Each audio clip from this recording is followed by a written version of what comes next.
नमस्कार, 4 बजे की 4 बड़ी खबरों में आप सभी का स्वागत है। मैं हूं आपके साथ सुनीता पटेल। तो आइए सबसे पहले बात करेंगे उस बड़ी खबर से जो कि धर्म से जुड़ी हुई है। कई दिनों से देश में लड्डुओं में मिलावट की चर्चा चल रही है और इसी बीच खबर यह आई कि आंध्र के पूर्व सीएम और जगन रेड्डी 28 सितंबर को अनुष्ठान करने वाले थे, जो अब रद्द कर दिया गया है। दूसरी बड़ी खबर की बात करेंगे, जहां पर डीयू छात्र संघ चुनाव के रिजल्ट में हाईकोर्ट ने रोक लगा दी। तो वहीं तीसरी खबर की बात करेंगे बदलापुर कांड की, जहां पर आरोपी के पिता ने हाईकोर्ट से गुहार लगाई कि बेटे के अंतिम संस्कार के लिए जगह दी जाए। और चौथी और अंतिम खबर आपको बता दें कि एमपी के सागर में रीजनल इंडस्ट्री कॉन्क्लेव में 19,000 करोड़ के प्रस्ताव आ चुके हैं। तो चलिए अब करते हैं खबरों की शुरुआत।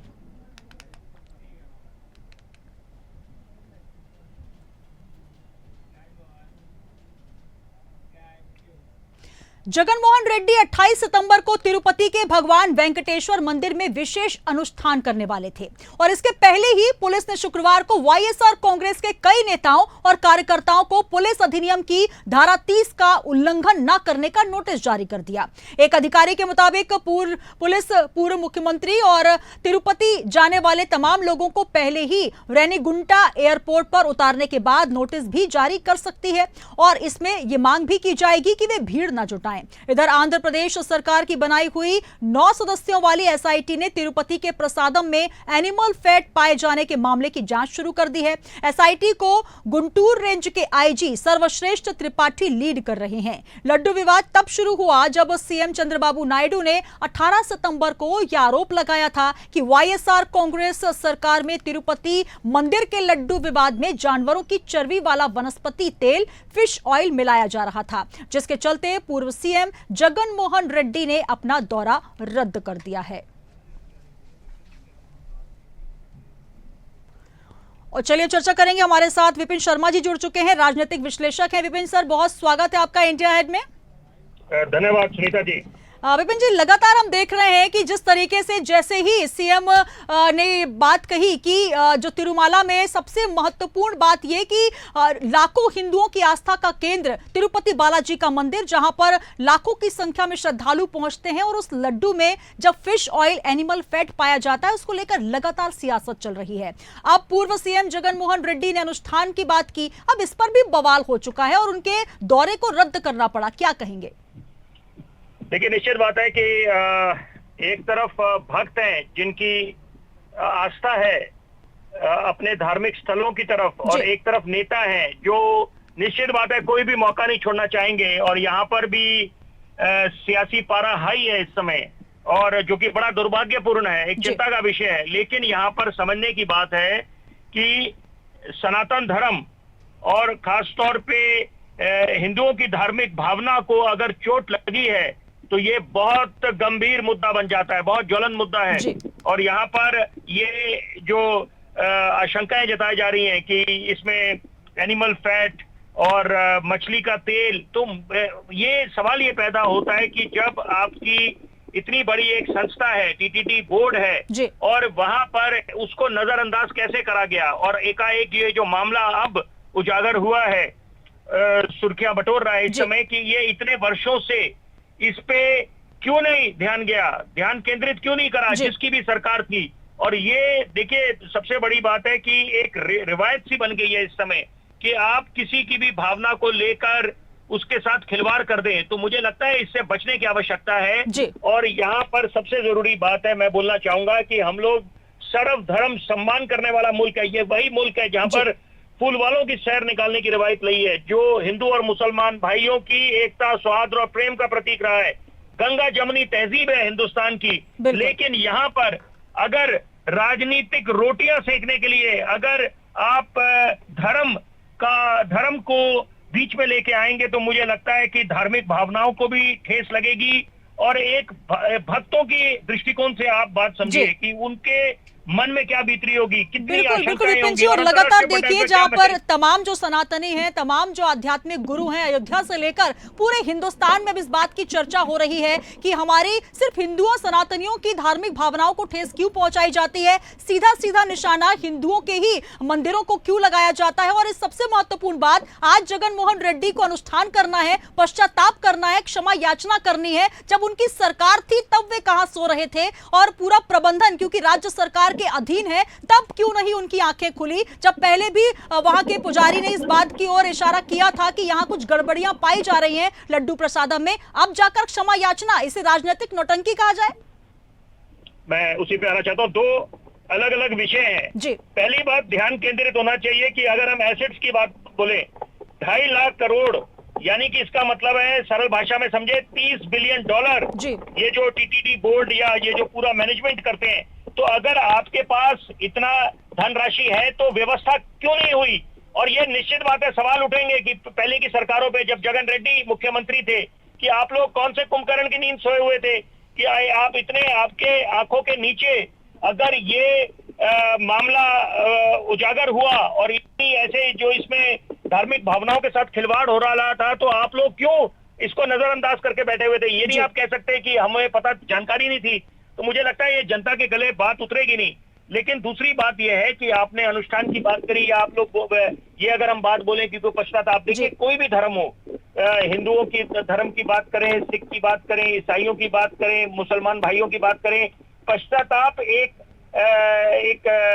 नियम है कि आप अगर समझते हैं कि आपने कोई गलती करी है तो उसके तहत आप पश्चाताप जाके अपने धार्मिक स्थलों में कर सकते हैं। लेकिन यहाँ पर अभी सवाल ये उठता है कि जब आप आपको एक गंभीर मुद्दे में आपको सवाल पूछा गया है, और सबसे बड़ी बात है कि ये देखिए, यही मजबूर होकर ये बोलना पड़ रहा है कि अब क्या ये समय आ गया है कि आप पहले चिन्हित करें या ये बताएं कि यहाँ पर, क्योंकि देखिए कोई भी हम लोग वस्तु लेने जाते हैं बाजार में, तो वहां पर उस पे या हरा साइन है या लाल निशान लगा हुआ है, तो एक सारे तो आप समझ नहीं सकते कि सारे वेजिटेरियंस है, तो कुछ नॉन वेजिटेरियंस है, कुछ वेजिटेरियंस है, शाकाहारी है। तो जो शाकाहारी है वो तो निश्चित सबसे पहले उनकी नजर जाती है कि हरे उस साइन पर, कि पहले वो देखते हैं कि यहाँ पर इस पे वस्तु पे हरा साइन लगा है नहीं लगा है, तो तब वो बिल्कुल एक कंफर्ट लेवल बन जाता है, उसको ग्रहण करते हैं। तो यहाँ पर मुझे लगता है कि अब क्योंकि ये मामला उजागर हुआ है, इससे एक जन जागृति पैदा होगी, क्योंकि यहाँ पर किसी की भी धार्मिक भावना को ठेस नहीं पहुंचनी चाहिए। और नेता, सबसे जरूरी बात मैं आज की चर्चा में बोलना चाहूंगा, नेताओं को आदर्श समझा जाता है, रोल मॉडल समझा जाता है, उनसे प्रेरणा ली जाती है कि वो कुछ ऐसी नजीर पेश करें जिससे एक आम आदमी प्रेरित हो। लेकिन ऐसा ना हो, क्योंकि क्या कारण है कि जो एक आम आदमी लोकतंत्र के महापर्व में अपने कंफर्ट जोन से निकलकर अपने मतदान करने जाता है, वो इस उम्मीद में जाता है कि बिल्कुल यही उम्मीद कहीं ना कहीं विपिन जी टूटती नजर आ रही है, जहां पर पूर्ववर्ती सरकार हो या फिर विपक्ष में जब चंद्रबाबू नायडू रहे हो, अब क्यों सबके सब जाग रहे हैं? पहले भी लगातार वर्षों से वो प्रसादम वहां पर बन रहा है, कमेटी को लेकर सवाल उठ रहे हैं, जहां से घी आता है उसको लेकर सवाल उठ रहे हैं, अब तमाम तरीके के सवाल, और उस बीच क्षमा याचना की जा रही है। अब देखना होगा इस पूरे मामले में क्या कुछ और राजनीतिक मोड़ आता है। बहुत शुक्रिया विपिन जी हमारे साथ जुड़ने के लिए। तो राजनीतिक विश्लेषक विपिन शर्मा जी हमारे साथ जुड़े, और सबसे महत्वपूर्ण बात यह कि 18 सितंबर को सीएम चंद्रबाबू नायडू ने ये आरोप लगाए थे। अब 10 दिन बाद के समय के बाद वाईएसआर कांग्रेस के जो पूर्व सीएम हैं जगन मोहन रेड्डी, उन्होंने कहा कि मैं क्षमा याचना करूंगा, मैं वहां जाकर अनुष्ठान करूंगा, लेकिन अब अनुष्ठान को रद्द करना पड़ा है। और पहले ही सरकार ने यह कह दिया कि वहां पर भीड़ ना लगाई जाए, और इसको लेकर 28 सितंबर का जो अनुष्ठान था उसे रद्द करना पड़ा है। जगन मोहन रेड्डी को पुलिस नोटिस भी जारी कर सकती है।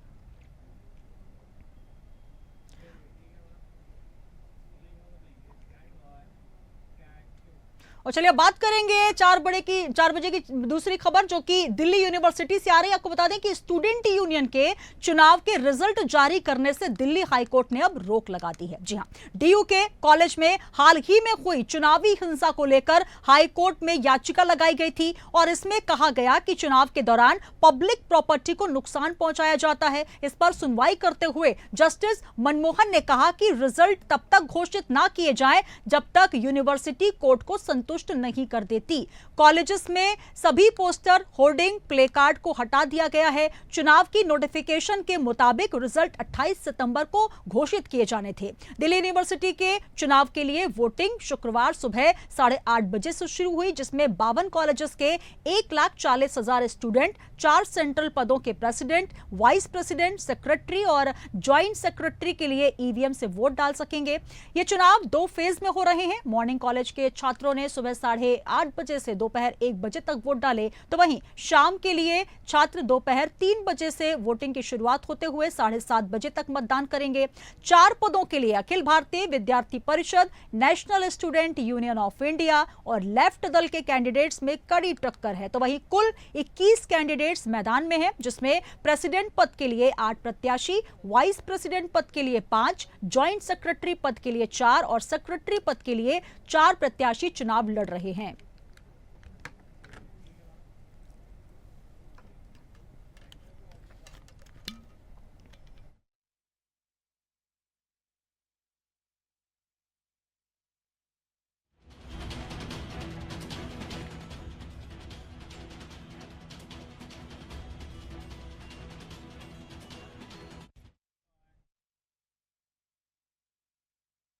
और चलिए अब बात करेंगे बहुचर्चित बदलापुर मामले की, जहां पर यौन उत्पीड़न के आरोपी अक्षय शिंदे के पिता ने शुक्रवार को बॉम्बे हाईकोर्ट से अपने बेटे को दफनाने, उसके अंतिम संस्कार की जगह के लिए मांग की है। पिता का कहना यह है कि लोग अक्षय को दफनाने नहीं दे रहे। आरोपी का शव ठाणे के एक अस्पताल के मुर्दा घर में रखा है। अक्षय के पिता की याचिका पर सुनवाई करते हुए जस्टिस रेवती मोहिते डेरे और जस्टिस MM सथाई ने पुलिस को सुशासन की जगह तलाशने और अंतिम संस्कार करवाने के आदेश दिए। शिंदे पर ठाणे जिले के बदलापुर के स्कूल में 2 नाबालिग लड़कियों का यौन उत्पीड़न करने का आरोप था। वो पुलिस हिरासत में था, जहां एनकाउंटर में उसकी मौत हो गई। सरकार ने कहा कि अक्षय ने पुलिस के रिवॉल्वर छीनकर फायरिंग की। पुलिस ने सेल्फ डिफेंस में गोली चलाई और अक्षय को मारा। इस पूरी घटना के बाद अक्षय के परिवार ने आरोप भी लगाए कि उसे कस्टडी में जमकर पीटा गया था। मामले को दबाने के लिए एनकाउंटर कर दिया गया। अब उसका शव भी नहीं देखने दिया गया और अब पिता गुहार लगा रहे हैं कि उन्हें बेटे का अंतिम संस्कार करने की जगह दी जाए।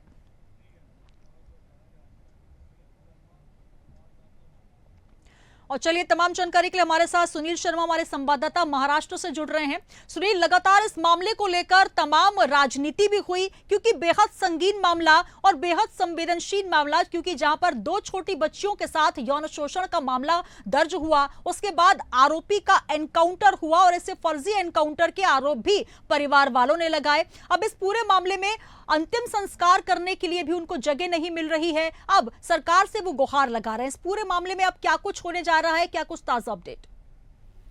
जी बिल्कुल, अक्षय शिंदे के माता पिता को जान से मारने की धमकी मिल रही है और न्यायाधीश के पास जो कोर्ट में जाने के बाद, लेकिन मुझे देखिए पुलिस से इस संबंध में एहतियात बरतेगी। इस संबंध में हम उन्हें पहले सूचित करेंगे और सरकार हम शव को दफनाने के लिए जगह मुहैया कराएंगे और सरकार सहयोग करे, इस संबंध में जिम्मेदारी ले रहे हैं जी। लेकिन अक्षय शिंदे की बॉडी ऐसी है कि आप भी कुछ फैसला लीजिए जी। सोमवार तक शव दफनाने की कार्रवाई करे। कल भी ऐसा होता तो सोमवार के कोर्ट में आकर हमें जानकारी दीजिए जी। इस पूरे मामले में सुनील, लगातार शुरुआती दौर से ही काफी राजनीति हुई और राजनीतिक दबाव भी बना, लेकिन सबसे बड़ी बात ये, यहाँ पर पहले पुलिस प्रशासन पर आरोप लगते रहे कि अक्षय का जो एनकाउंटर हुआ है वो फर्जी एनकाउंटर है, लेकिन बाद में एक नया मोड़ इसमें सामने आया, जहां पर पुलिस प्रशासन ने ये स्पष्ट कर दिया कि वो पुलिस की रिवॉल्वर छीन कर भाग रहा था और यही वजह है कि गोली चलानी पड़ी। लेकिन अब सबसे बड़ा सवाल कि अक्षय को दफनाने के लिए, अंतिम संस्कार करने के लिए भी जगह नहीं मिल पा रही है। हाईकोर्ट से अब माता पिता गुहार लगा रहे हैं। अब इस पूरे मामले में क्या कुछ हाईकोर्ट की तरफ से रुख, क्योंकि उनका कहना यह है कि आप जगह तलाशिए और वहां पर आपको जगह दी जाएगी, लेकिन अभी तक वो जगह क्यों नहीं मिल पाई? अभी इस पूरे मामले में क्या कुछ नजर आ रहा है, क्या कुछ बात सामने आई है? सरकार की आपकी सहायता करेगी और पुलिस आपको शव दफनाने के लिए जगह उपलब्ध कराएगी। अगली सुनवाई सोमवार को होगी। अमित चटकर ने, एडवोकेट ने ऐसा कहा, मैं बाहर जाऊंगा और मीडिया को जवाब दूंगा, उन्हें भी सच्चाई समझानी चाहिए जी। चलिए, बहुत शुक्रिया हमारे साथ जुड़ने के लिए। तो अक्षय शिंदे जो कि बदलापुर मामले के मुख्य आरोपी और एनकाउंटर में मौत हुई, और इस पूरे मामले में आपको बता दें कि अब परिवार गुहार लगा रहा है कि शव को कहां दफनाएं। हालांकि इस पूरे मामले में हाईकोर्ट की तरफ से यह कहा गया है, प्रशासन की तरफ से कहा गया है कि आप कोई सुनसान जगह तलाशें और उसके बाद आपको शव को दफनाने के लिए और साथ ही आप अंतिम संस्कार कर सकते हैं। लेकिन इस पूरे मामले में लगातार प्रशासन से गुहार लगाता हुआ परिवार नजर आ रहा है। ये तस्वीरें आपको दिखा रहे हैं जहां पर माता पिता गुहार लगाते नजर आए, और इससे पहले पुलिस के रवैये पर भी उन्होंने कई सवाल खड़े किए कि बेटे को जानबूझकर गोली मारी गई थी। अक्षय शिंदे वही आरोपी है जो कि बदलापुर में स्कूल में 2 बच्चियों के साथ यौन शोषण किया था, और इस पूरे घृणित अपराध के बाद लगातार सभी लोग क्रुद्ध थे, और यही वजह है कि अब उसे दफनाने के लिए, अंतिम संस्कार के लिए जगह भी नहीं मिल पा रही।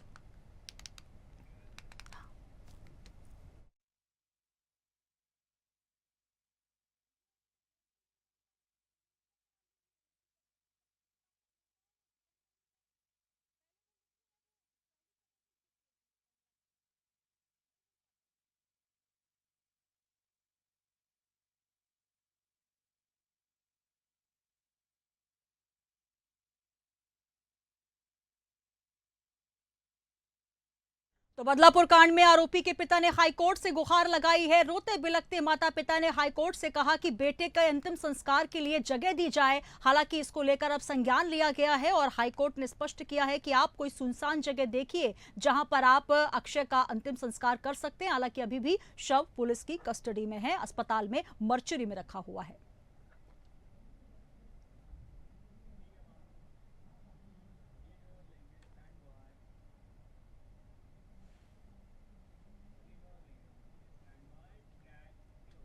और चलिए अब बात करेंगे बुंदेलखंड में हो रहे सागर रीजनल कॉन्क्लेव की। जी हां, सागर में आज हो रहा रीजनल इंडस्ट्री कॉन्क्लेव में 19,000 करोड़ के इन्वेस्टमेंट के प्रस्ताव सरकार को मिल चुके हैं, और बंसल ग्रुप ने 4 super speciality hospital, 1 5 star hotel और साथ ही सोलर प्लांट लगाने के लिए 1350 करोड़ रुपए निवेश करने की बात कही। मध्य भारत एग्रो कंपनी बंडा में 500 करोड़ रुपए निवेश करेगी, तो वहीं गीतांजलि ग्रुप के निवाड़ी में 3200 करोड़ रुपए का इंटीग्रेटेड स्टील प्लांट लगाने की बात कही। इससे पहले सीएम डॉक्टर मोहन यादव ने कहा कि सागर के सुर्खी में डाटा सेंटर स्थापित करने के लिए बड़ा प्रस्ताव मिला है, और साथ ही सागर के बाद क्रमशः रीवा, नर्मदापुरम और शहडोल में रीजनल इन्वेस्टर्स कॉन्क्लेव का आयोजन किया जाएगा, जिसके बाद जिला स्तर पर भी कॉन्क्लेव करने और अच्छे परिणाम लाने के लिए कलेक्टर को पाबंद किया गया।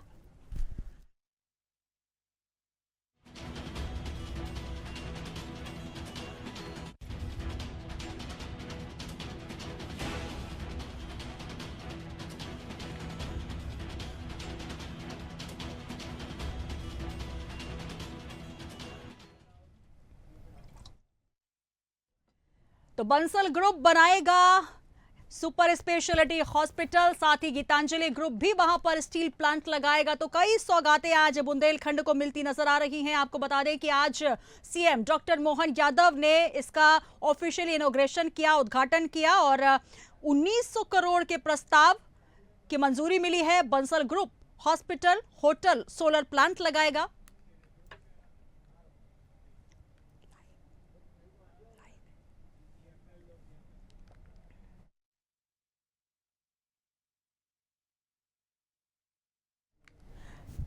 और चलिए एक बार फिर रुक करेंगे सागर से हमारे संवाददाता ब्रह्मदत्त दुबे जुड़ चुके हैं। ब्रह्मदत्त, लगातार आप वहां पर पहुंचे हुए हैं सागर रीजनल कॉन्क्लेव में, और अभी की तस्वीर सबसे पहले आपसे जानना चाहेंगे, क्योंकि जब हम पहले चर्चा कर रहे थे तब 19,000 करोड़ के प्रस्ताव पर बातचीत हो चुकी थी। अब क्या कुछ और बुंदेलखंड को सौगातें मिलती नजर आ रही, क्योंकि लगातार 1-to-1 चर्चाएं भी सीएम कर रहे हैं और साथ ही उद्योगपतियों से बातचीत जारी है, और क्या कुछ ताजा अपडेट इस पूरे मामले में? जी बिल्कुल सुनीता जी, बिल्कुल साफ तस्वीर लगभग होती दिखाई दे रही है। 19,000 करोड़ का निवेश की जो है सहमति उद्योगपतियों की मुख्यमंत्री ने बन चुकी है। तकरीबन 1-to-1 चर्चा हुई है, उसमें साफ तस्वीर आ चुकी है। तकरीबन 4,000 करोड़ रुपए का और निवेश होगा। तकरीबन 23,000 करोड़ रुपए का निवेश पे सहमति बनती दिखाई दे रही जी। है। अब वन टू वन चर्चा लगातार मुख्यमंत्री की उद्योगपतियों से हो रही है। अब वन टू वन चर्चा के बाद अब उसके बाद प्रेस कॉन्फ्रेंस है, जहां पूरी बात का खुलासा जो है मुख्यमंत्री डॉक्टर मोहन यादव करेंगे। लेकिन किसी अंचल के विकास के लिए सबसे ज्यादा जरूरी होता है वहाँ का इंफ्रास्ट्रक्चर विकसित करना, उसको डेवलप करना। और मुख्यमंत्री ने साफ तौर पर कहा है कि हम इंफ्रास्ट्रक्चर डेवलप में कोई भी जो है कम्प्रोमाइज नहीं करेंगे। जाहिर तौर पर ये कॉन्क्लेव जो है, इंडस्ट्रियल कॉन्क्लेव जो रीजनल है, वो सफल होती जरूर दिखाई दे रही है।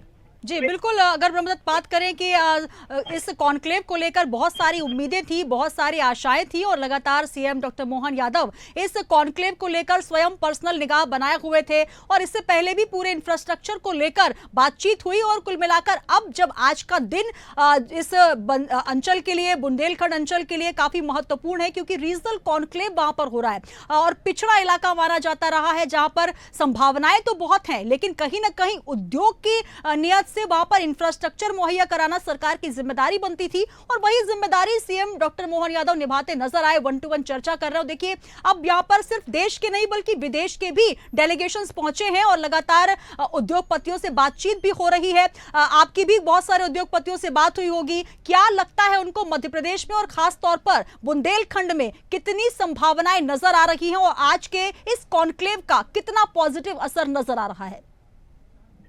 देखिए सुनीता जी, बुंदेलखंड अंचल काफी वक्त से पिछड़ा हुआ क्षेत्र है, लेकिन मैं फिर कहूंगा कि यहाँ जो माइनिंग की बहुत संभावना है। कई जो उद्यमी है, कई जो उद्योगपति हैं जो इस कॉन्क्लेव में शामिल हुए, उनको जब इंफ्रास्ट्रक्चर की प्रॉमिस जो है डॉक्टर मोहन यादव ने किया, तो वो खुश भी दिखे और अपने उद्योगों को यहाँ लगाने के लिए तैयार भी हुए। सबसे जरूरत उद्योगों को एयर कनेक्टिविटी की होती है। उद्योगपति होते हैं, जो बिजनेसमैन होते हैं, एयर कनेक्टिविटी बेहतर होना चाहिए, इंफ्रास्ट्रक्चर बहुत अच्छा होना चाहिए और बिजली और पानी और जगह, इन सारी चीजों की उपलब्धता डॉक्टर मोहन यादव ने कहा है कि जब तक डॉक्टर मोहन यादव आगे रहेंगे आपको किसी भी चीज की कोई परेशानी नहीं होगी।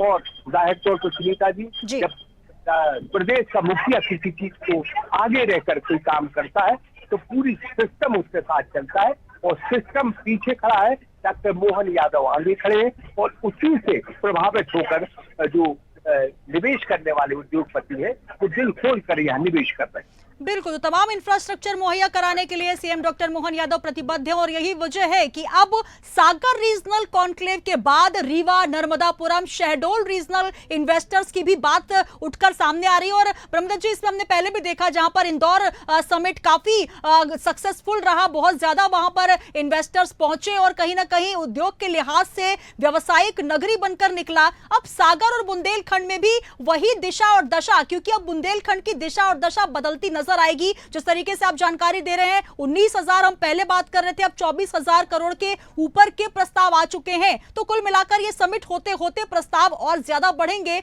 और कहीं ना कहीं जो एमओयू साइन होने हैं उनकी संख्या भी बढ़ती नजर आएगी।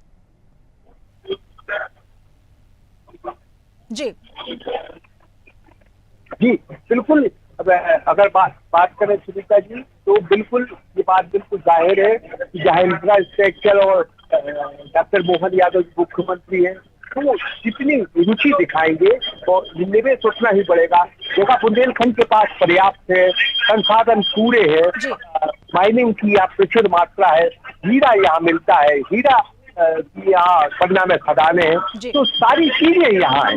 बस यहाँ सरकार उतनी रुचि नहीं लेती थी, लेकिन अब डॉक्टर मोहन यादव ने रुचि दी है और ये जो है निवेश बढ़ता ही जाएगा, इसमें कोई दो मत नहीं है। चलिए, बहुत शुक्रिया ब्रह्मदत्त जी हमारे साथ जुड़ने के लिए। तो इंडिया हाइट की टीम भी लगातार सागर कॉन्क्लेव को कवर कर रही है, पल पल की अपडेट्स हम पहुंचा रहे हैं और आपको बता दें कि अब जो निवेश का आंकड़ा है, जो प्रस्तावों पर जो मुहर लगती नजर आ रही है, वो 24,000 करोड़ के आसपास हो चुकी है, जहां पर बंसल ग्रुप हॉस्पिटल और होटल्स बनाएगा, सोलर प्लांट की सौगात मिलेगी, तो वहीं गीतांजलि ग्रुप स्टील प्लांट लगाएगा और लगातार रीजनल इन्वेस्टर कॉन्क्लेव अपने आयाम की ओर बढ़ रहा है और कहीं ना कहीं अब बुंदेलखंड अंचल में सौगातों की जो झड़ी तो लगी ही है, लेकिन कहीं ना कहीं एक नया आयाम तय होता नजर आ रहा है। तो 4 बजे की 4 बड़ी खबरों में फिलहाल इतना ही। देश और दुनिया की तमाम खबरों के लिए जुड़े रहिए इंडिया 8 के साथ। नमस्कार।